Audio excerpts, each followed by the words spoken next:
Welcome back to my channel. বন্ধুরা, চলে এলাম আজকে আপনাদের ঘোরাতে এবং আমি নিজে ঘুরতে পাতালপানি জলপ্রপাতে। তো বন্ধুরা, প্রথমেই আমরা গেটে প্রবেশ করলাম। প্রবেশ করার পরেই দেখছি একটি মূর্তি বসানো আছে। এই মূর্তিটি কার আপনারা জানেন? আমি এখানে দেখলাম ইন্ডিয়ান ফ্রিডম ফাইটার নামে পরিচিত তাতিয়া ভিলা। এই তাতিয়া ভিলা কিন্তু একজন বিখ্যাত ডাকাত ছিল এবং সে দেশপ্রেমিক ছিল। তো চলুন আমরা ইন্ডিয়ান ফ্রিডম ফাইটার অর্থাৎ তাতিয়া ভিলার সামনে একটি মন্দিরও আছে, আমি সেটিও দেখাবো এবং কেনই বা তাকে ইন্ডিয়ান ফ্রিডম ফাইটার উপাধি পেয়েছে এবং কিভাবে তিনি দেশপ্রেমিক হলেন সেটিও আমি আস্তে আস্তে জানাবো। তো চলুন তার আগে আমি এখানে দেখিয়ে দিই। এই যে আমি জুম করে দেখালাম, এই যে জুম করে দেখাচ্ছি, এগুলো কি জানেন? এগুলো কিন্তু এক একটি হোটেল।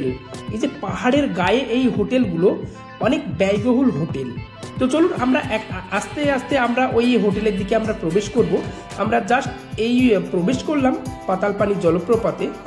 আমরা প্রবেশ করেই আমরা ভেতরের দিকে যাচ্ছি। চলুন সঙ্গে থাকুন বন্ধুরা, আমরা পুরো জলপ্রপাতটা ঘুরিয়ে দেখাবো এবং এই যে জলপ্রপাতে কি কি পাওয়া যাবে সমস্ত কিছুই দেখাবো। এই যে আমরা ঢুকেই দেখছি এই যে ভুট্টা, এখানে কিন্তু বেশ আমি দেখলাম ভুট্টাটার প্রচলন খুব বেশি আছে এখানে। এবং আরও একটি জিনিস, এখানে যারা ননভেজ আছেন তাদের উদ্দেশ্যে বলি, এই মধ্যপ্রদেশে কিন্তু ননভেজ খুব কম পাওয়া যায়। এটি ধরাই চলে সম্পূর্ণ ভেজিটেরিয়ান এরিয়া। এই যে বাঁদর, এই যে বাঁদরগুলো সত্যি বাদরামি করে। এই যে আমি মোবাইলটা নিয়ে যাচ্ছি, মনে হচ্ছে ওরা কিছু খাবার নিয়ে যাচ্ছে, ওই জন্য আমার দিকে তাক করে আছে, তাই আমি মোবাইলটা সাইডে করলাম। অনেকেরই কিন্তু এখান থেকে মোবাইল কিন্তু নিয়ে পালানোর সম্ভাবনা আছে। তাই বন্ধুরা, আপনারা যারা আসবেন এই পাতালপানি জলপ্রপাতে, আপনাদের কিন্তু মোবাইলটা এই বাঁদরদের থেকে সাবধানে রাখবেন। তো বন্ধুরা চলুন আস্তে আস্তে আমরা একদম পাহাড়ের চূড়ায় উঠবো। তার আগে আমরা এখানে একটি খুব সুন্দর দৃশ্য, এই যে দৃশ্যটি, এই যে জলপ্রপাতটি দেখতে পাচ্ছেন, এটি আপনাদের বেশ অনেকেরই পরিচিত। আপনারা জানেন এই জলপ্রপাতটি কিভাবেই বা পরিচিত হলেন? মনে আছে আপনাদের বাহুবলী সিনেমা? সেই বাহুবলী সিনেমার প্রভাস যে নায়ক বা হিরো যে প্রভাস ছিল, সে কিন্তু একটি মূর্তি, শিবলিঙ্গ অর্থাৎ শিব ঠাকুরের মূর্তিকে কিন্তু ঘাড়ে করে এনে একটি পাহাড়ে একটি জলপ্রপাত বা ঝর্ণা নিচে এনেছিল, মনে আছে? এটি সেই ঝর্ণা। অর্থাৎ এই যে এইখানে বিখ্যাত বাহুবলী সিনেমার কিন্তু এই যে বেশ কিছু সিন এখানে কিন্তু শুটিং করা হয়েছিল। এখানে আরও বেশ কিছু সিনেমার, যেমন চেন্নাই এক্সপ্রেস শুটিং করা হয়েছে। একটু সামনে গেলেই দেখতে পাবেন যে টানেলটির মধ্যে ট্রেন ঢুকেছিল চেন্নাই এক্সপ্রেসে। আমি ওই টানেলটির মধ্যেও আপনাদের নিয়ে যাব, তাই ভিডিওটি প্রথম থেকে শেষ পর্যন্ত দেখুন, সম্পূর্ণটাই রোমাঞ্চকর।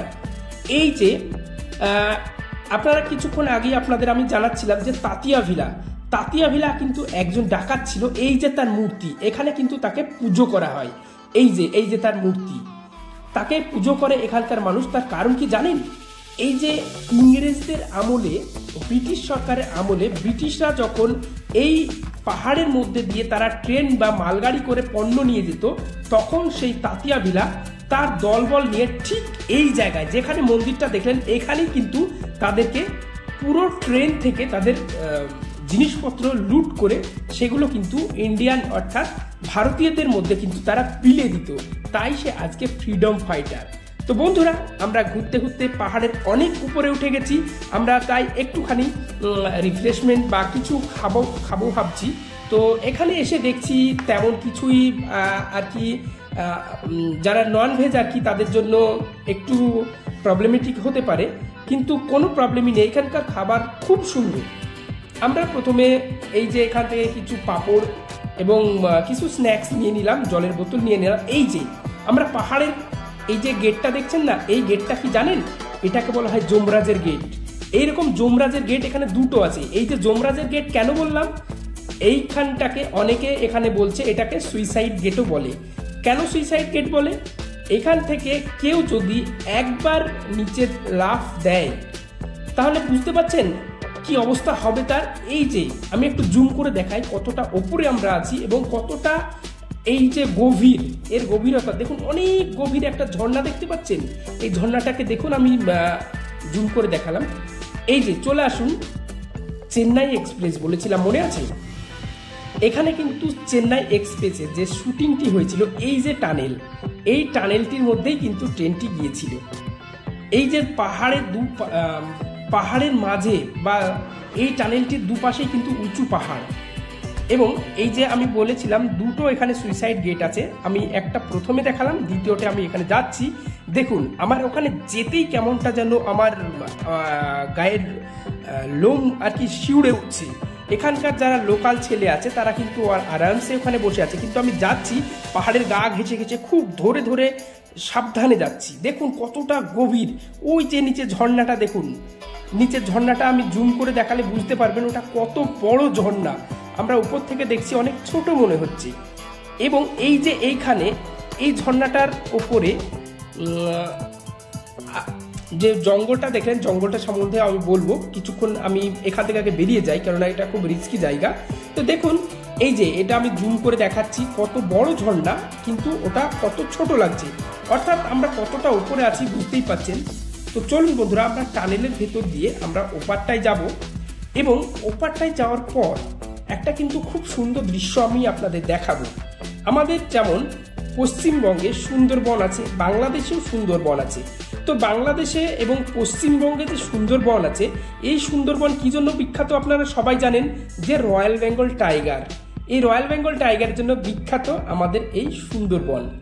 ঠিক ওই রকমই এই যে আমি ডান পাশটায় দেখাচ্ছি, ডান পাশে কত ঘন জঙ্গল এবং তার মিডিল দিয়ে একটি নদী গিয়েছে। দেখুন এই মানে যে ঝর্ণাটা যাচ্ছে তার একটি নদী বয়ে গেছে, এই যে কতটা নিচে নদীটা বুঝতে পাচ্ছেন, আর উপরের ঘনত্ব জঙ্গলের বুঝতে পাচ্ছেন।